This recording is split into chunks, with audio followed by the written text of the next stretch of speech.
aming medium round.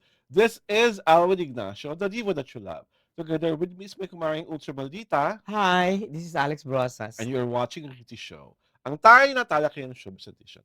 Para sa segment na ito, pag-uusapan po namin ang tungkol sa Nations Girl Group, ang BINI, kung saan nagkakinasad na ang demanda para sa isang nilalang na as of today remains unnamed. Mare, alam ko, meron kong sulat tungkol dito. Ano ba itong nangyari ito? Yeah, sa Santa Rosa, Laguna, finale yung ano, I don't know why, di ba? Mhm. Finale yung unjust vexation case. Mhm.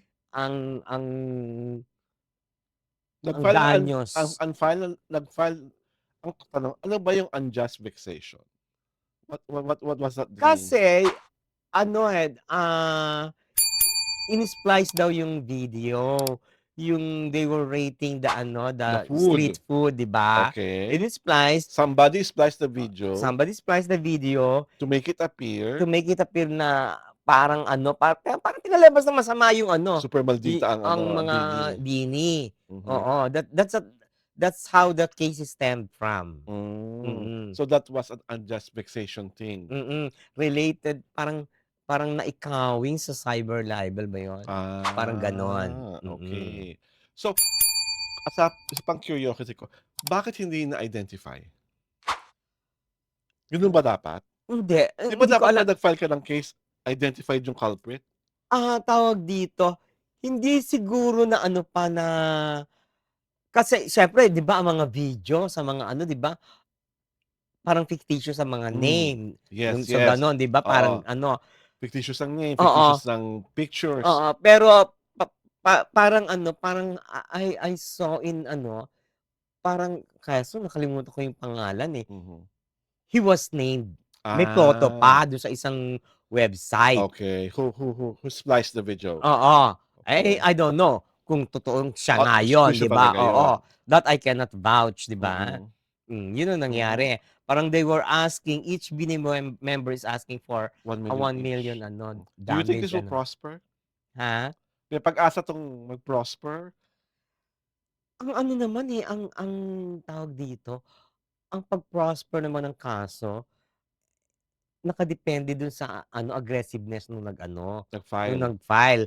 Eh, kung nag-file ka tapos hindi mo naman inaasikaso, you're not giving time to it, 'di siyempre Mhm. hindi magpa-progress, 'di ba? Ganun lang yun, Hmm. 'di ba? Gaano ba ang question, isa pang tatanong is, gaano ba kalaki ang impact nung ginawang splice video sa karera ng BINI? Eh, parang mas lalo nga silang bumongga because of it. Kasi if they don't sue the culprit, So many will follow. ano lang yun, paulit-ulit lang yun. Domino effect. 'Di ba? Ganun pala, di nananahimik lang kayo, 'di ba? Mhm. So I think ano, deterrent na rin 'to na Hmm. para maano yung in the future na, "Ay, naku, hindi puwedeng loloko-loko dito." Kasi Okay. 'di ba, we might face a Mhm. complaint. Because we do not know what the future holds. Papaano kung matalo sila? Kung matalo sila siguro, eh, di i-aano pa nila, Mhm. i ia-appeal. I-appeal kasi Oo, nakakaloka diyan, in the eventuality na matalo, oo. mababash na naman ng BINI. Eh, by that time siguro they're so used to it.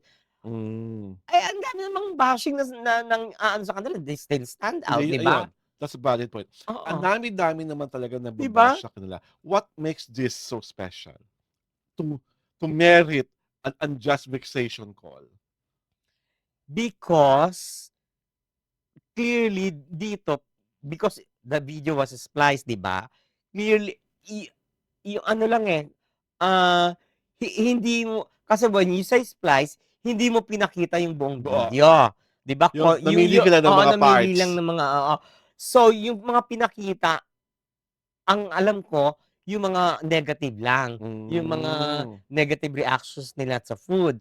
So, that said, it conjured an image na, "Ay naku, mga ano pala ito," Hmm. 'di ba? Mga feeling, Hmm. mga ano, mga maldita sa food, 'di ba? Yung ano, yung because you splice it, you undermine the ano, Hmm. the credibility of the group. Mhm. Yun ang gustong itayo ng ano, ng grupo na Mhm. that is not who we are, 'di ba? Parang gano'n, 'di ba? Oh, parang, Hmm. kasi sa the mere fact that you splice it may negative ano ka na, eh, Mhm. motive ka na, eh, 'di ba? Mhm. Why not post it in full? Why not show the video in Oo. full? 'Pag unjust vexation ba, gaano ba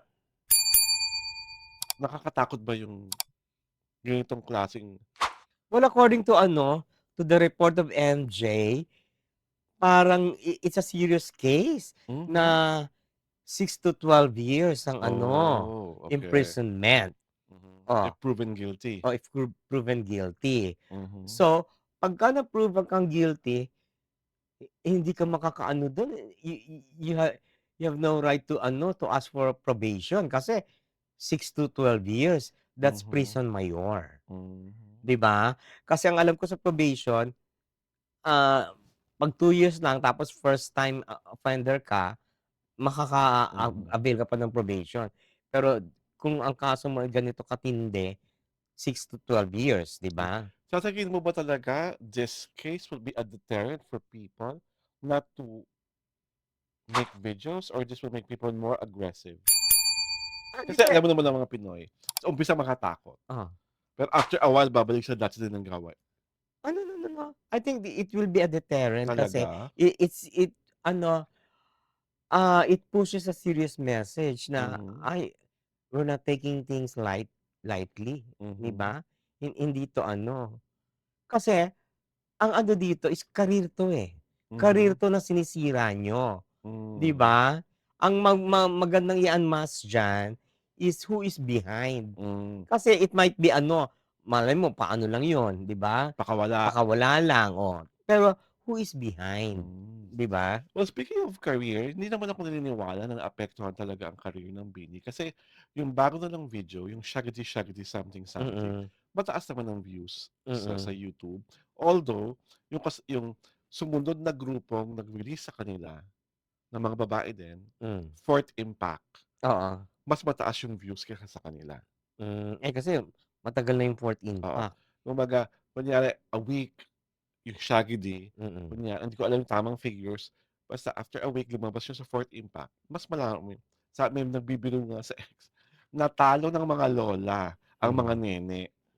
May hmm, nagsasabing gano'n sa X. oo. Kasi let's face it, ang fourth impact nung umappear sila sa, British Got Talent, British Got Talent 'yun, oh, aribang-ariba. my God, it has a Pero 65 million views ang Fourth sa Impact kasi YouTube. has been inching its way to be part of the P-pop community. Kasi parang lagi silang outsider, 'di ba? Lagi sila nasa Mm. abroad. Oo, Tapos minsan kung ano-anong kabalbalan ng mga ginagawa nila, 'di ba? Yung aray ko. humihingi ng mga donasyon para sa mga aso nila dati, Gano'n? 'di That ba? I don't May know. mga gano'n sila. So ngayon, nabigla ang mga naka yung mga sumusubaybay sa P-pop Mm, na, "Uy, after a week lumabas ang Fourth Impact, mas maraming views yung video nila as compared to the nation's, girl group." hmm, Which ako, I don't find anything wrong because it's a healthy competition anyway, mm, 'di ba?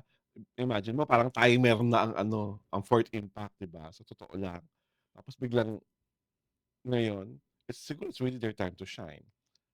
mm. Kaya sa'kin natutuwa rin ako na because of Bini Ren, maraming mga grupo ng girl group na nagsisikap na humusay, gumaling at ma-achieve kung ano yung na-achieve ng Bini. Oo, kasi sa P-pop, sa female group, sila talagang Oo, number one. kasi 'di ba as I Mm, told you nung napanood ko sila sa P-Popcorn, nagbago ang pananalig ko sa kanila. Sabi ko, "Ay, hmm, magaling naman pala talaga sila." mm. Tapos nung napanood ko sila lately sa, All Out Sundays, Oo, yung their very first performance, mm, ang galing ng performance, ang linis, pati boses maayos.